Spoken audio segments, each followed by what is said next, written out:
Good morning, everyone. It's March 2nd, 2018. I'm here at shtfplan.com. Moron Gun Control, Women and Children First. Originally published at The Toll online.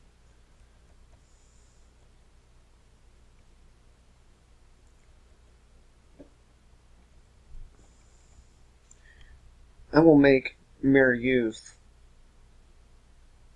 their officials. Children will rule over them. Isaiah 3:4. Youths oppress my people. Women rule over them. Isaiah 3:12. Another shooting. They always appear to unveil in similar ways, like secret messages. First, there is some sort of an active drill, either scheduled or ongoing, and then shots are fired, followed by eyewitnesses' accounts of more than one shooter.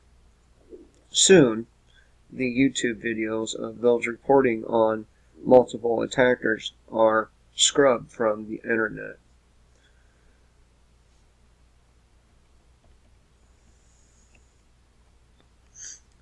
When shots were fired, I saw him right after the fact, and the shots were coming from the other part of the building, so there definitely had to be at least two shooters involved. Additionally, it was reported by the father of a student who attends the school that both a fire drill and an active shooter drill were scheduled for Wednesday. Now, why would they put both of those drills on the same day?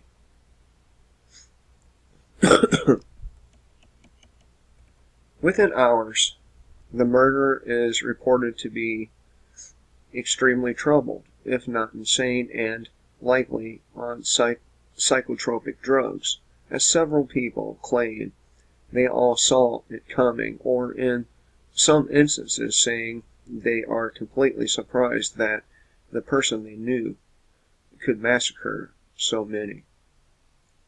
Additionally, prophetic postings placed prior to social media or prior on social media by the shooter are revealed, and sadly they are rarely discovered until too late. Most commonly, of course, are an AR type or similar semi-automatic will have been used with the necessary large capacity mags. It is all quite convenient because both are highly covert targets in the sights of politicians and globalists, convenient behind armed security on Capitol Hill or at the United Nations.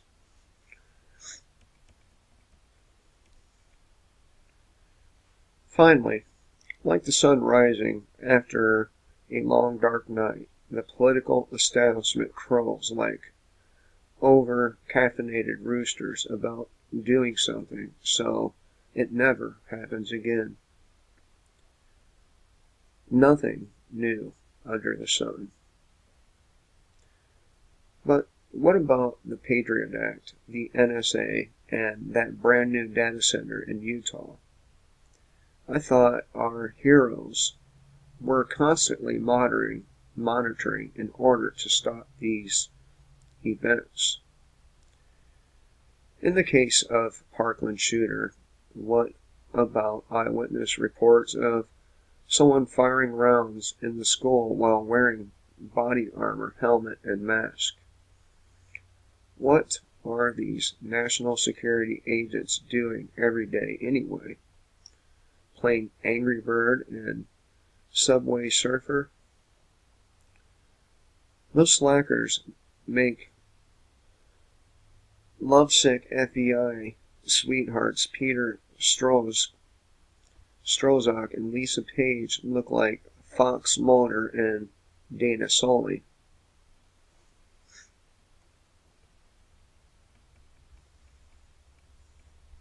I want my money back.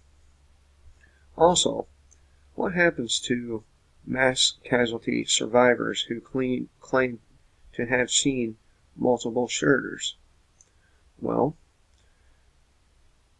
after their cell phones are permanently confiscated by the authorities, and within weeks after their videos disappear from the internet, they start dying in freak ways, and in numbers that defy normal actuary tables. But don't worry, the online fact-checker Snopes says it's all just a great paranoia. In spite of any slight variances from the common pattern of, or patterns of mass shootings, the outcome is always predictable. It's getting late in the game and they want your guns. Who knew politicians could react so fast? But then again, it's for the children.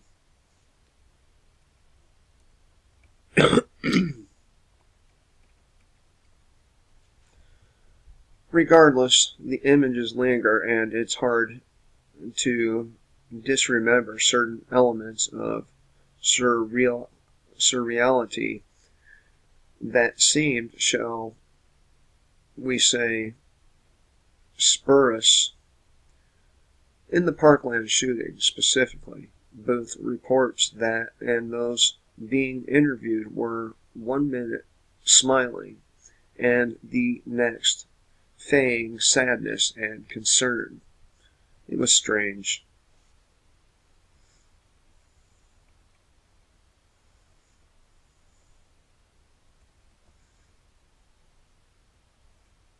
I'm sorry, but if my kid was just killed,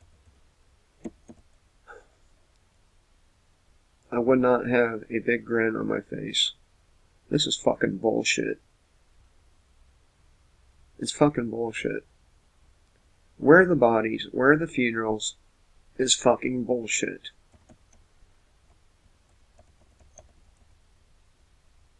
Off camera? On camera? Oh.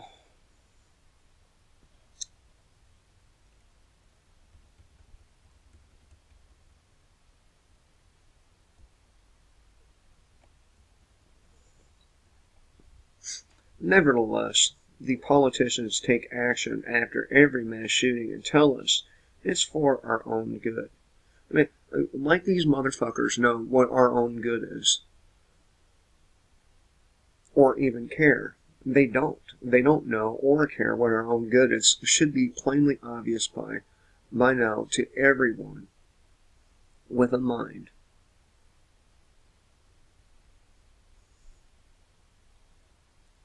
In the aftermath of the Sandy Hook shooting in Newtown, Connecticut, President Obama issued 23 executive actions and proposed 19 legislative actions. After the Virginia Tech shooting, new rules were passed that allowed the Social Security Administration to provide information to the gun background check system of people with mental disabilities. After Vegas and Parkland, it was bump stocks. Now, most recently, at the time of this writing, it appears that even President Trump has stunned lawmakers with his seeming embrace of gun control measures.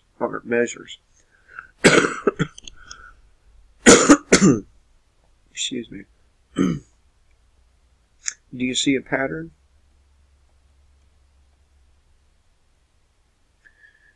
To understand the bored mind, you must first understand the politicians and power brokers are fully aware of what they are doing.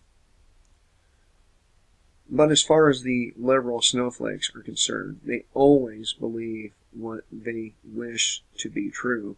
Facts be damned. Worse than that, they will not let go of what they wish were true even after they long cross the Rubicon into devastating lunacy. By then, it becomes like a Chinese finger trap. The more you challenge their beliefs, the more they hold on.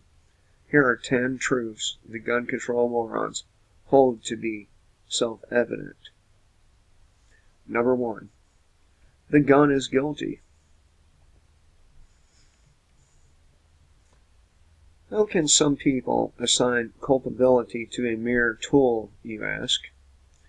It's a fair question. Those who hate guns believe evil should be confronted through the elimination of its occasional means, a device or gadget. This is not overly unlike someone dieting to lose weight by removing the silverware from their kitchen. Actually, it is, in fact, worse.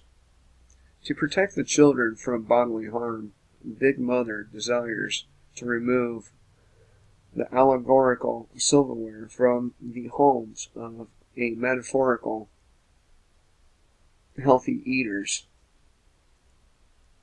That's insane. From an ideological perspective, could that faulty logic eliminate profanity by stealing the adult books from those who don't curse, or prevent procrastination by purloining people's calendars and clocks? Indeed, just as instruments to measure time illustrate the detonation and solution for procrastination and tardiness, so do guns simultaneously demonstrate the detonation and solution for evil. Some women, some children, and most liberals can't seem to identify evil through the fog of their good intentions. This explains why they fail to see the irony when they call for people with guns to come and save them from people with guns, except for whatever reason they profess to favor those traveling from a distance away to save them as opposed to someone in their immediate proximity. Indeed, why do gun control advocates prefer those with badges 20 minutes away over those with a permit who could save their lives and the lives of others in that very moment? Perhaps because logic is not a strong suit in the minds of some women, some children, and most liberals.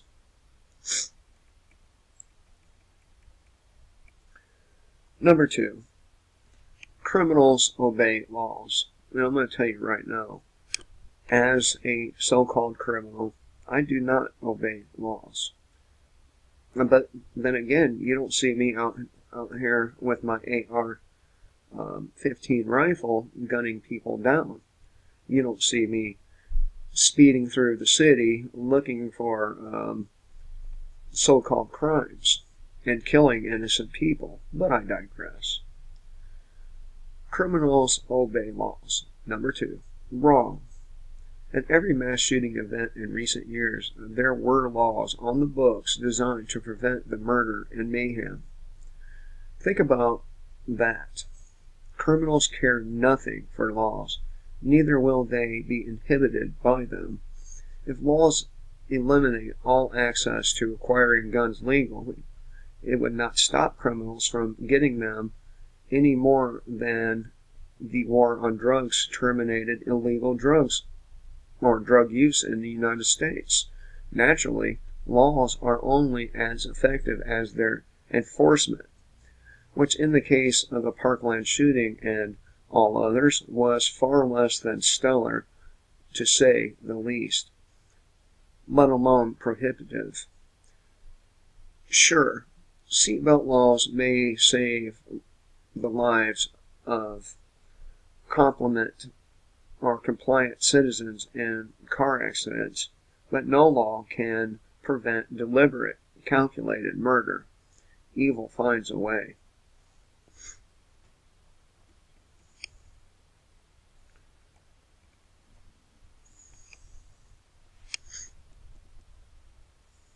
Number 3. Citizens and criminals are synonymous. You've likely heard that saying, the best way to stop a bad guy with a gun is a good guy with a gun. Yet, in the eyes of the gun control advocates, there is no difference between the two. This explains why an effort has been undertaken nationwide to criminalize the National Rifle Association and its members for the crime of one crazy child from Parkland, Florida. For now, though, this profound miscalculation by the political left has backfired. Pardon the pun. 4. Rights derived from emotions. Actually, they don't. Why must law-abiding citizens yield to the emotionalism of traumatized children, politicized law enforcement officers, and liberal snowflakes? It seems they expect upright citizens to obey new rules designed to infringe upon the unalienable rights of others. Why not just say no and ignore them? Pure unbridled emotionalism, like what was witnessed during the CNN town hall rally after the Parkland shooting, was entirely unrelated to the fundamental rights of law-abiding citizens to protect themselves. Notwithstanding, the First Amendment allowed the CNN rally to occur. Fortunately, the United States was founded upon natural, unalienable rights and constitutional law, instead of emotional reactions to public displays sentimentally and melodrama, and demonstrated by vocal gun grabbers on cable television. Isn't it ironic? They're using one of the very rights we have to take away another right. So, there's something else in here.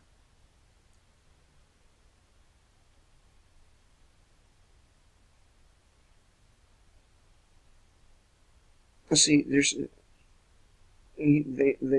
tried to say that the United States was founded upon natural law, and that might be true, but we are far, far from its founding.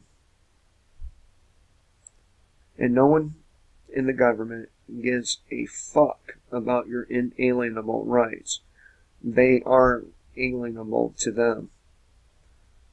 Remember that next time you get all hyped up to go vote for some motherfucker. Because you will be duped like all the Trump supporters. Man, you motherfuckers were duped too. Number 5, consequential correlating factors are irrelevant. Some women, certain children, corrupt Broward County sheriffs, and most liberal snowflakes today willfully employ convenient tunnel vision in order to unjustifiably convict firearms for murder. In doing so, they maliciously downplay any other contributing factors behind every mass shooting. These would include mental illness, the side effects of psychotropic drugs, law enforcement failures, bullying, and family neglect. But more than that, what about the supplemental influences from violent Hollywood movies and video games? Think about that. Why do companies pay millions of dollars to entertain and athletes to endorse their products? Because advertising works. but now we are expected to believe that violence in movies and video games cause no adverse effects on children. Well, I'm going to have to disagree with them on this, because all of my children play Grand Theft Auto, and none of them have violent outbursts. But I digress. Why are all these considerations summarily dismissed by the political left in the national convention or conversation on guns? Well, I don't think it's just the left. I mean, these people wouldn't be able to pull off the shit they're pulling off without the support of the right. Yeah, what I think is going on here is the left, they openly want to take your guns. They're very upfront and vocal about it. The right, I think they would go about it in more sneaky ways, and all the while smiling in your face, patting you on the back, saying that they believe in the Second Amendment. But they don't. Okay. Number 6. Gun-free zones are safe. The political left believes in the infallibility of gun-free zones so much they now hope to take the program national. Unsurprisingly, the facts show gun-free zones are not safe. Quite the contrary. According to the Crime Prevention Research Center, gun-free zones have been targeted in 98% of all mass shootings since 1950. This in spite of politicians legislating to keep the children safe. Former Vice President Joe Biden, a Democrat, introduced the Gun-Free School Zone Act to the U.S. Senate in 1990, and it was signed into law by the president, or by then President George H.W. Bush, a Republican. Now, do you see what I'm talking about? This paragraph just made my point for me. The act was very clearly proposed with the intent to prevent mass shootings at such precious areas as schools, but the act, as the statistic proves, did not result in the desired outcome. Thanks for nothing, Joe and George. Again, I want my money back.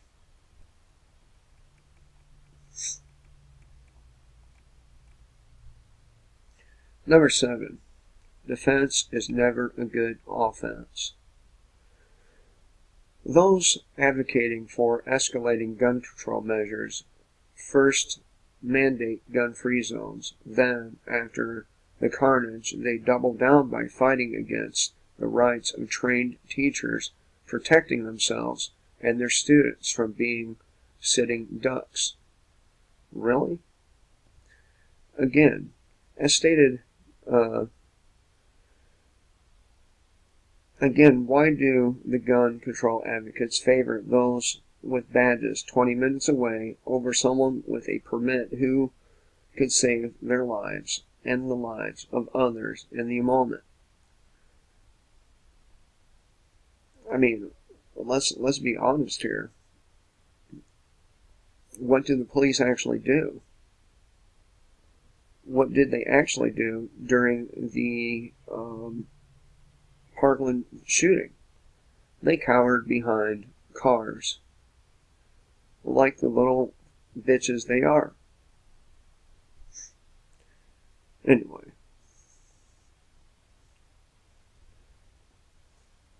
Let's move on to number 8. First responders are never late and always competent. How many lives were lost in accordance to these false premises by so many well-intentioned women, children, liberal snowflakes, and bumbling law enforcement cowards? Before answering, you may need to grab your calculator. It seems within the insane hive mind of the collective left, only some lives matter. Number 9, victimized teenagers are suburb societal strategists.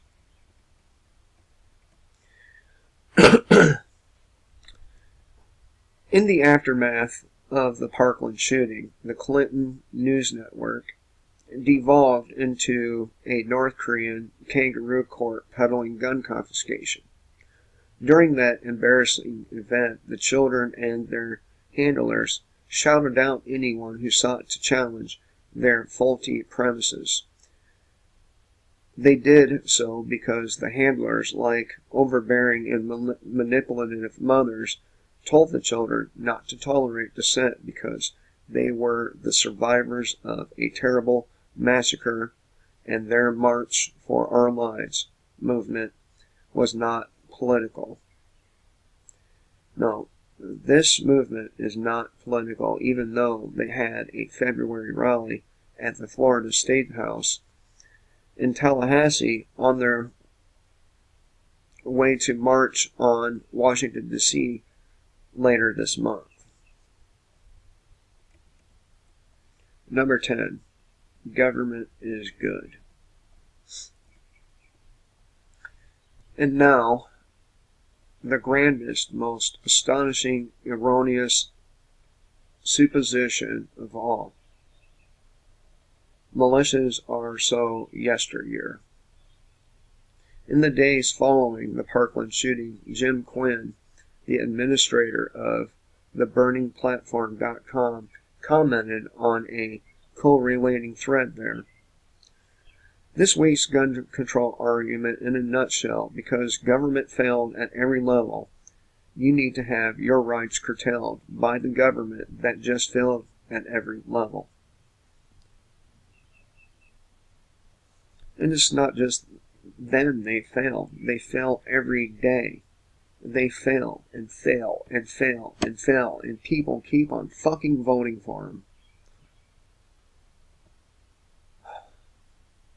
People keep buying their bullshit.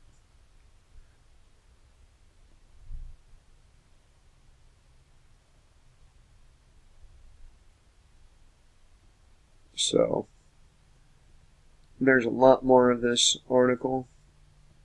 The conclusion itself is pretty long, but I do encourage you all to read it. Remember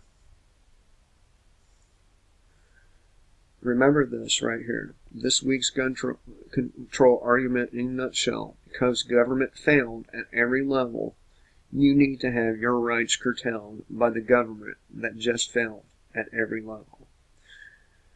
Anyway, hope everyone has a great day. Remember, kill the state and live free.